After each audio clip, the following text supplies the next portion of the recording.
Yeah, so I think three things. One is for the pilot, the payment in lieu of taxes. I think we have a strong position to be negotiating a higher payment in lieu of taxes.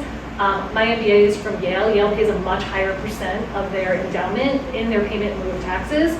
The way that Yale at least messages is that, though, is that it's very self-protectionist. So I want to make sure that we ensure that as we're working with Brown and some of these other large nonprofits, I don't want to single out just Brown, but they do have quite a large endowment, that they're paying at the same rate or better than their peer institutions.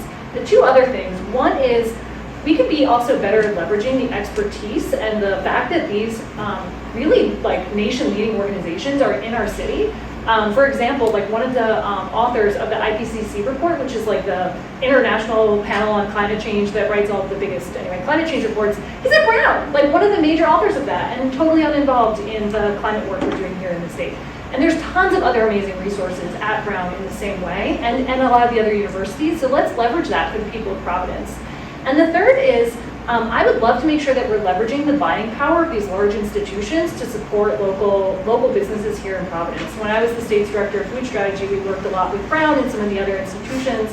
I was also on this regional group called Farm to Institution New England, and we worked with these large institutions who have really large buying power to support local farmers, local fishers, and really provide like a sense of support for these local small-scale businesses. And they could be doing that for a whole scale of other types of businesses. A silly, but not silly, a small example is Frozy Fresh Milk. We only have about 8 dairy farms left in the state. They wouldn't be here if not for Brown and Wisty buying their milk. And so thanks Danny, more opportunities like that to support small and local.